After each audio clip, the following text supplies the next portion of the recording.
सोचिए, एक ऐसी जगह के बारे में जहां कुदरत के नियम जो हम सब जानते हैं पूरी तरह से बदल जाते हैं। एक ऐसी जगह जहां विज्ञान की सीमाएं खत्म होती हैं और वहीं से आस्था के अनसुलझे रहस्य शुरू होते हैं। हाँ, ऐसी एक जगह सच में है और वो है भारत के पुरी में स्थित जगन्नाथ मंदिर। ये सिर्फ एक मंदिर नहीं बल्कि एक ऐसी दुनिया है जहाँ हर कदम पर चमत्कार और रहस्य बसे हुए हैं। सबसे पहला सवाल, मंदिर के शिखर पर लगे ध्वज को लेकर। हम सब जानते हैं कि कोई भी कपड़ा या झंडा हवा की दिशा में ही लहराता है, लेकिन यहाँ सब कुछ उल्टा है।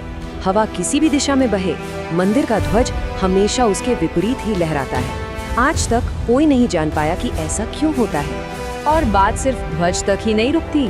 मंदिर के शिखर पर एक विशाल सुदर्शन चक्र लगा है। आप पूरी शहर में कहीं भी चले जाएं, किसी भी कोने से इस चक्र को देखें, आपको हमेशा यही लगेगा कि चक्र का मुंह ठीक आपकी तरफ है। ये कोई ऑप्टिकल इल्यूजन है या कुछ और, कहना मुश्किल है। और फिर आता है शायद सबसे बड़ा चमत्कार, मंदिर की रसोई।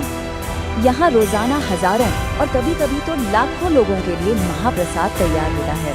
पर हैरानी की बात यह है कि प्रसाद कभी भी कम नहीं पड़ता, चाहे कितने भी लोग आ जाएं, और न ही कभी एक दाना व्यर्थ जाता है। तो चलिए इन रहस्यों की दुनिया में थोड़ा और गहरा उतरते हैं। ये जगन्नाथ मंदिर सिर्फ आस्था का केंद्र नहीं बल्कि एक ऐसी पहेली है जहाँ विज्ञान, विश्वास और चमत्कार एक दूसरे में उलझे हुए हैं। देखिए, ये सब सिर्फ सुनी सुनाई बातें नहीं है, बल्कि यहाँ ये सब रोज होता है। हवा के खिलाफ लहराता हुआ झंडा, मंदिर के गुंबद के ऊपर से किसी भी पक्षी या हवाई जहाज का न उड़ना, और रसोई का वो नियम जो विज्ञान को चुनौती देता है, जहाँ 7 मिट्टी के बर्तनों को एक दूसरे के ऊपर रखकर पकाया जाता है और सबसे ऊपर वाले बर्तन का खाना सबसे पहले पकता है। लेकिन ये सारे रहस्य जो हमें बाहर से दिखाई देते हैं, ये तो बस शुरुआत है।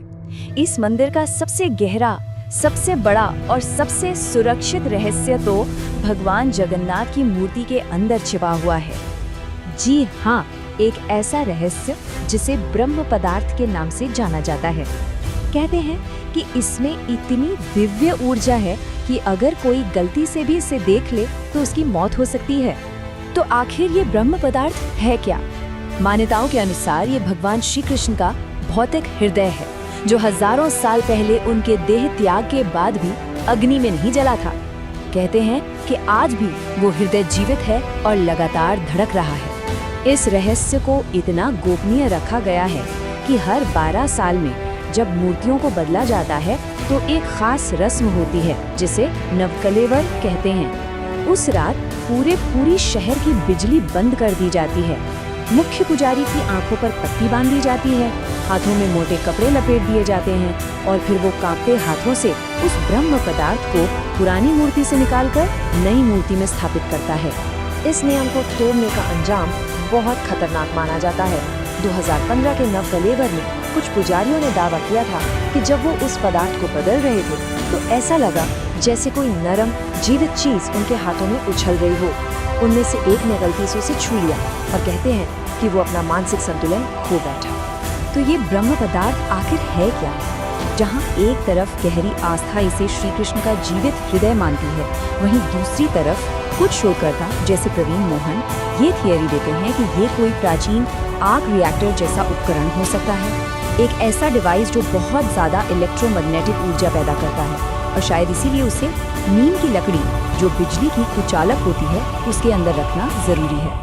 अब सवाल ये उठता है कि अगर ये वाकई श्री कृष्ण का हृदय है तो करीब 5000 साल पुरानी ये चीज आखिर पुरी में इस मूर्ति के अंदर पहुंची कैसे? इसका जवाब हमें महाभारत काल के बाद की एक बहुत ही दिलचस्प कहानी में मिलता है। ये कहानी जुड़ी है इन अधूरी मूर्तियों की उत्पत्ति से। आपने ध्यान दिया होगा कि भगवान जगन्नाथ, बलभद्र और सुभद्रा की मूर्तियां पूरी नहीं हैं। इनके पीछे एक बहुत ही प्राचीन कथा है। कहानी शुरू होती है श्री कृष्ण के देह त्याग के बाद। उनके शरीर का अंतिम संस्कार तो हुआ, लेकिन उनका हृदय अग्नि में भस्म नहीं हुआ। उसे जल में प्रवाहित कर दिया गया, जिसे एक आदिवासी प्रमुख विश्ववसु ने पाया और वो उसकी गुप्त रूप से पूजा करने लगे। कई सालों बाद राजा इंद्रद्युम्न को इसके बारे में पता चला। उन्होंने इसे हासिल करने के लिए बहुत प्रयास किए, बाद में जब स्वयं देव शिल्पी विश्वकर्मा मूर्तियां बनाने आए तो उन्होंने शर्त रखी कि 21 दिन तक कोई भी दरवाजा नहीं खोलेगा। लेकिन अधीर राजा ने 15वें दिन ही दरवाजा खोल दिया और विश्वकर्मा गायब हो गए। पीछे छोड़ गए 3 अधूरी मूर्तियां। तभी एक आकाशवाणी हुई जिसने राजा को निर्देश दिया कि उस ब्रह्म पदार्थ को भगवान जगन्नाथ की अधूरी मूर्ति के भीतर स्थापित कर दिया जाए। पर इस मंदिर की कहानी सिर्फ हजारों साल पुराने अतीत तक ही सीमित नहीं है। एक ऐसा प्राचीन ग्रंथ भी मौजूद है जो दावा करता है कि इस मंदिर से जुड़ी भविष्यवाणियां आज भी सच हो रही हैं। इस ग्रंथ का नाम है भविष्यमालिका, जिसे करीब 500 साल पहले संत अच्युतानंद दास ने लिखा था। इसमें कलयुग के अंत को लेकर कई भविष्यवाणियां हैं, जिनमें से कुछ तो हाल के सालों में सच होती दिखी हैं। इसकी कुछ भविष्यवाणियां तो सच में चौंका देती हैं। जैसे इसमें लिखा था कि एक बड़ी महामारी आएगी और लोग अपने घरों में बंद हो जाएंगे, जो सीधा सीधा 2020 के लॉकडाउन की तरफ इशारा करता है। इतना ही नहीं, 2019 में आए फानी तूफान से मंदिर के सुदर्शन चक्र का टेढ़ा हो जाना और 2020 में मंदिर के ध्वज में आग लगना, इन घटनाओं का जिक्र भी इस ग्रंथ में पहले से ही मौजूद था। ये मंदिर सिर्फ प्रकृति के नियमों को ही नहीं बल्कि बड़े बड़े हमलावरों और साम्राज्यों को भी चुनौती देता आया है। इसका इतिहास ऐसी घटनाओं से भरा पड़ा है। इतिहास गवाह है कि जब जब इस मंदिर पर संकट आया है, तब तब अटूट आस्था और किसी दिव्य शक्ति ने इसकी रक्षा की है। 1558 में जब एक क्रूर हमलावर कलापहाड़ मंदिर को तोड़ने के लिए अपनी सेना के साथ पहुंचा, तो अचानक समुद्र में एक भयानक तूफान आ गया और मंदिर से एक ऐसी तेज रोशनी निकली कि उसकी पूरी सेना डरकर भाग खड़ी हुई। और फिर सदियों बाद जब ब्रिटिश सरकार ने रथ यात्रा पर रोक लगाने की कोशिश की, तो लाखों लोग शांति से सड़कों पर उतर आए और उनके विश्वास के आगे अंग्रेजों को भी झुकना पड़ा। तो आप देखिए, जगन्नाथ मंदिर की बनावट से लेकर इसकी रस्मों तक, इसका हर एक पहलू किसी भी सामान्य तर्क या विज्ञान को चुनौती देता है।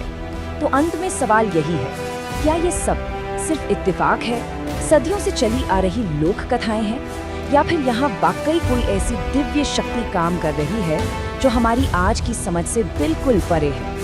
इसका जवाब शायद किसी के पास नहीं है, और शायद यही इस मंदिर का सबसे बड़ा रहस्य है।